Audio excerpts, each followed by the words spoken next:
What's up guys? So nandito tayo ngayon sa Alkisa, sa Pugad Trail. And nandito tayo para gumawa ng mga bagong drops. Pero before that, quick bike check muna tayo. Kasi yung schoolmate kong si Regan, nire-request niya ng i-bike check ko daw yung bike ko. So tara. So meron tayong 2017 Devinci Troy 27.5 boost frame, and meron siyang Pressfit bottom bracket. For our cockpit, we have rental fat bar, 740 millimeter handlebar, and we have the Apex 35mm clamping, 35mm length stem. So for our grips, we have the race space grippler, pero dati meron tayong race space half Nelson. So nakita ko parang medyo madulas siya pagka wala akong gloves.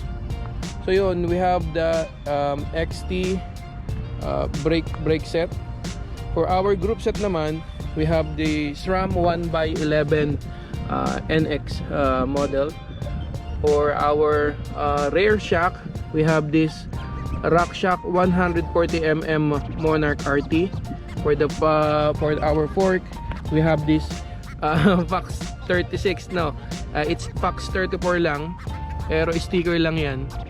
So for our wheel set, kasama na yan yung frame nung nabili ko, we have the Hope Pro 4 hubs.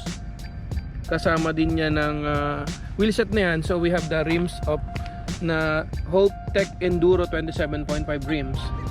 For our tires, sa front tire natin, we have this Hansdaff Swalbe 27.5 by 2.3, and sa likod naman we have this Continental Trail King na 2.4 ang lapad. So for our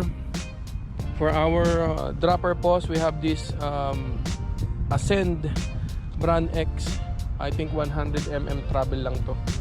Tapos ang ating pinaka favorite na saddle ay ang Race Face Atlas saddle.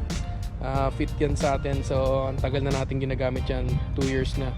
So eto bago lang, pero nakita niya naman puro tama na ang NS flat pedals. So yun lang mga pa-jack. Quick bike check lang for now, and gagawa na kami ng drops mamaya. So unahin namin muna dun sa dulo. So yun lang. So as always, crank it up, ride safe and enjoy. Peace. All right.